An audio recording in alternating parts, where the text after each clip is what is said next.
Hi everyone and welcome to a new episode of MAHLE Mobility Talks, this time as part of this year's IAA Transportation. Over 25 years ago, in 1994, the very first online purchase was made. Today, over 2 billion people are shopping regularly online worldwide. That means more than a quarter of the worldwide population. And that means a lot of CO2 emissions in terms of transportation.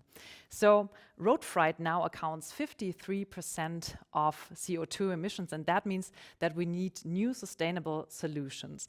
And that is what we're talking about right now, new sustainable solutions in terms of transportation systems. And this is what I'll discuss with Dr. Martin Berger, Vice President Corporate Research and Advanced Engineering at MAHLE. Hi, Sarah. So, talking about online purchases, what was your last online purchase you've made? My last online purchase was actually a thriller book that I brought to my holidays on the beaches of the Adriatic Sea last week. And you were screaming all the time and everyone was distracted. Normally, no, the point is that it is a bit strange because I buy an old style media That is right. in a new way. So Yeah. it's kind of a mixture of doing things old style and new style. The normal approach these days would have been to just download the book and read it on a device like an iPad or whatever. Yeah, that's quite similar to my last online purchase. I've ordered some paper for this moderation cards here, and it's quite the same thing. But crazy new worlds and new opportunities, and therefore we're gonna talk about new opportunities in terms of transportation systems because we need sustainable solutions. We often hear in terms of e-mobility, we talk about passenger cars and everything else like infrastructure, but we don't often talk about, let's say, the transportation sector, the trucks in particular. Is this because it's not relevant for this sector, or is it even not working for this sector? No, it's highly relevant and highly impacting CO2 emissions, as you said before. Everything, almost every good that we handle daily comes via transportation. So that's normally the trucks on the roads just bore you or annoy you, but this is, let's say, this is the backbone of our economy, be it the private part of the economy, the B2C economy, or be it B2B.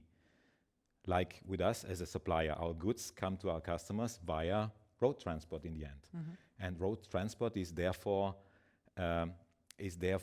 very important to lower CO2, to get to carbon neutrality, even in the transport sector. It is one of the many bricks to bring CO2 emissions globally down.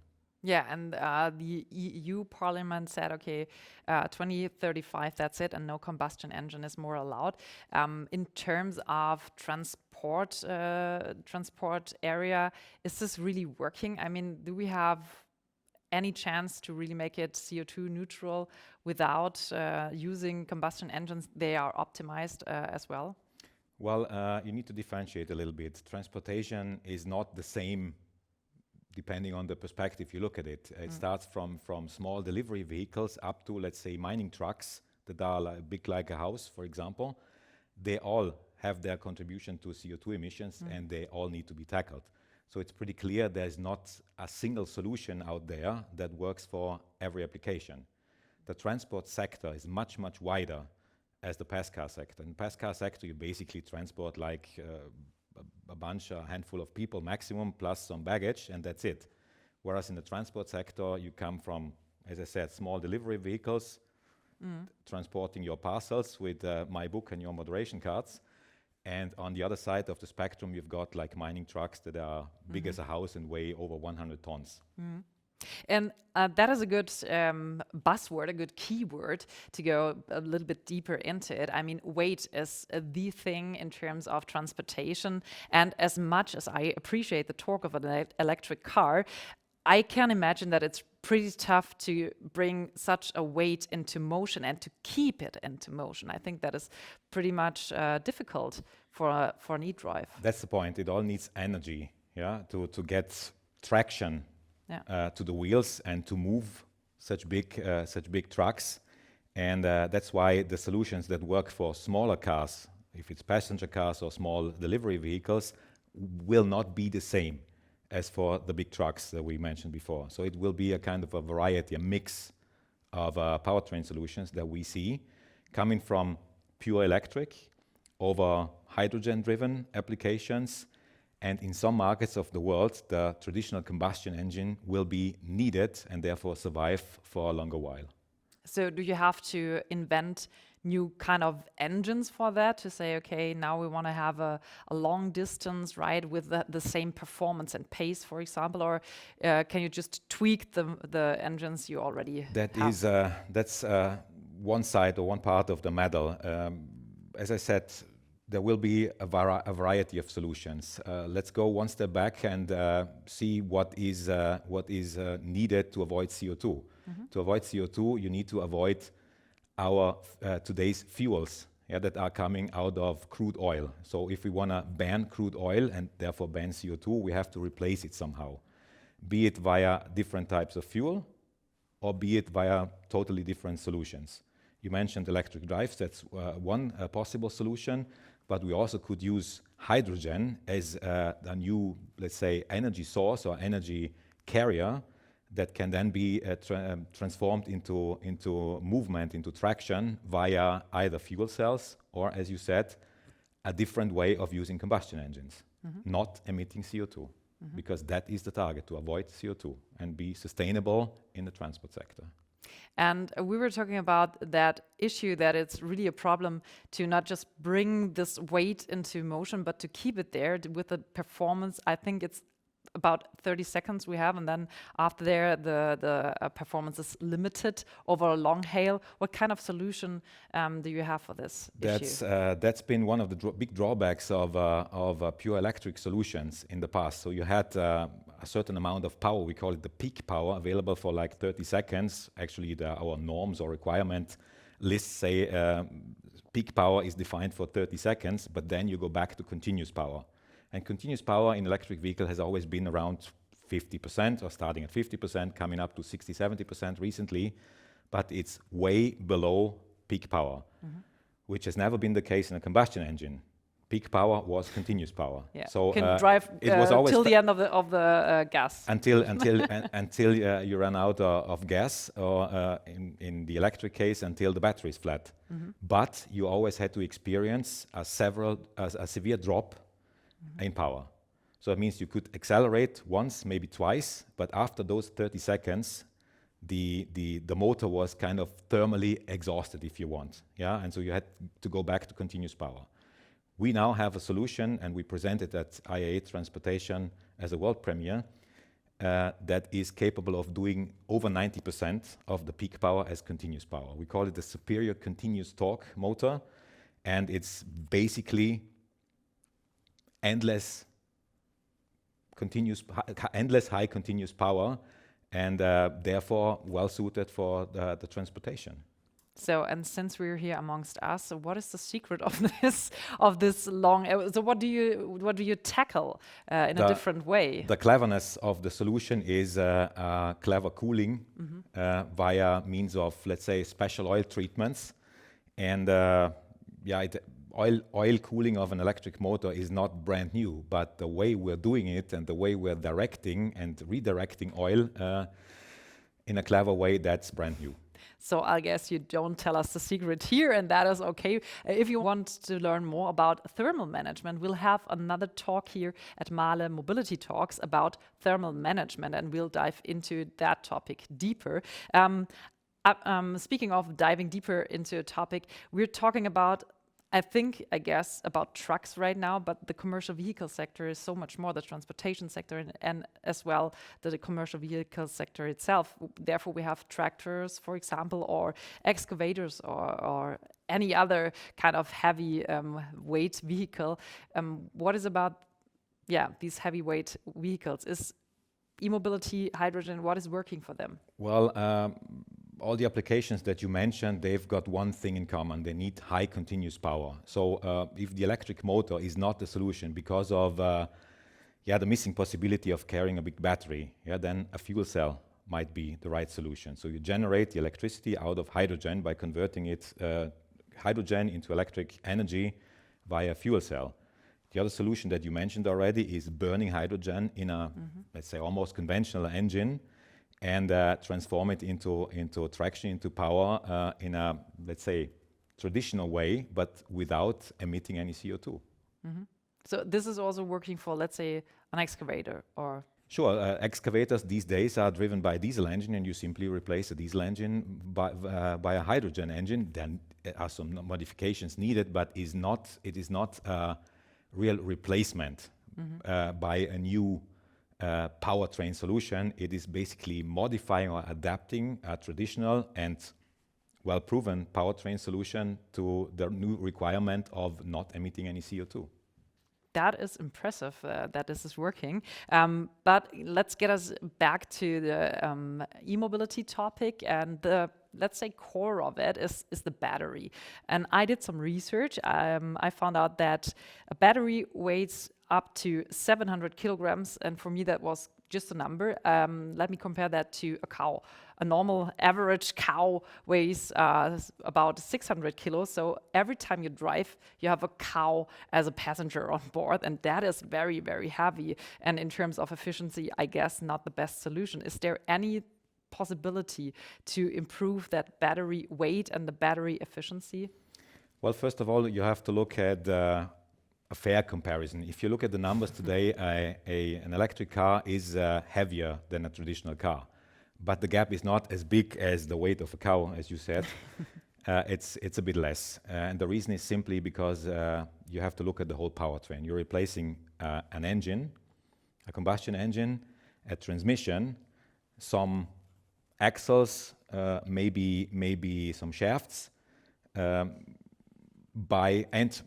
Don't forget the tank with your traditional fuel in it, and you replace all that by an electric motor, a super simple gearbox, and a tank, which in your case is a battery. So if you sum up the whole powertrain, the whole power pack, the gap is not as big as you mentioned, and it's, well, a few hundred kilos still, but never 7. Yeah, so I get this point, but I think we can strive to a real perfect solution in terms of e-mobility. So let me get back to the question: is there any chance to optimize the battery in terms of weight and efficiency? There is for sure still some headroom, and our e-motor is a perfect example, because that e-motor is because the continuous power comes out in such an efficient and such effective way. The motor can be much smaller and much lighter than before. So this is just one of the levers that you can pull. Coming back to the battery, there's still some headroom in the battery chemistry, and so forth. But with all these solutions, you have to keep in mind cost. You could basically design a silver bullet, but not suitable for what is needed, which is the mass market, you know. So a one-off solution that costs a fortune is not the real solution we're aiming at. Yeah, that's true. And speaking of solutions, it's important for the transport sector to really drive long distances. Roundabout, I also did some research. I assume a mileage, for example, on average about 100 kilometers a year and more. So is that really a suitable solution right now with e-mobility in terms of the battery, the lifetime of a battery, and of course in terms of charging? The point is, what is the daily requirement for any kind of vehicle? If we're talking delivery vehicles, we're talking about, like, let's say 200 kilometers, and a typical stop and go application means from door to door distributing the famous parcels we've been talking about. And on the other hand, you've got what we call the Spanish fruit truck that brings some fruit from Spain to Berlin, and then immediately returns to pick up the next truckload. So that's kind of two different applications where you can see that battery electric solutions are suitable for one side, but not the most effective for the other side. And why is that? Because the Spanish fruit truck would need a battery of a size of a mass of around 7 to 10 tons, ballpark numbers. So some cows. Which means cows in you would have to carry several cows with you and drastically reduce the payload. On the other hand, charging would be a big challenge. Yeah, so charging in a, let's say, suitable time Typically, those batteries have 750 kilowatt hours or even beyond. And to charge that in a suitable amount of time, you would need such a big cable, basically. So high current, high power, which is not available everywhere. And therefore, we do think that there will be a variety for this kind of requirements, from the delivery vehicle up to the Spanish fruit truck. And as I said before, the powertrain solutions will look differently. And when we stay for a moment longer here in this topic of infrastructure, a lot of people say, okay, this is a society overall topic to really get this done and to get everything into place when it comes to charging. So there's the politics, there are the manufacturers, but there are also the suppliers. So what role do you think have the suppliers to play to get everything into motion to the right path? Talking about MAHLE and the circumstances, we've defined our role pretty clearly, and it's threefold as follows. First of all, I need to say that we stay in our automotive area of things. That's where we come from, that's where we want to stay in. So talking about charging, the solution is threefold at MAHLE, as I said. Solution number one is to have a charging management that bases itself on existing infrastructure. Means cables and sockets and everything that is there already. And on top of that, you put a clever management and load distribution. We call this solution Charge Big. And it addresses the point or the key topic of charging as fast as needed and not as fast as possible. Basically when the car is parked. Typically at an airport, at work, where you can be sure and you can predict that the car will be there for a couple of hours. That's one part that's one of our pillars. Number two is charging in terms of onboard vehicle solutions. One is our onboard charger that is cable bound. Basically, you put on the cable and charge your car. And on the car side, we basically transform the energy coming out of the wall basically into energy for the battery. And the third pillar is a wireless charging solution where you basically just park your car over a carpet-like device and it charges automatically and wireless. The infrastructure side of that is coming along with a well-selected partner. We've announced that recently, which is Siemens Energy.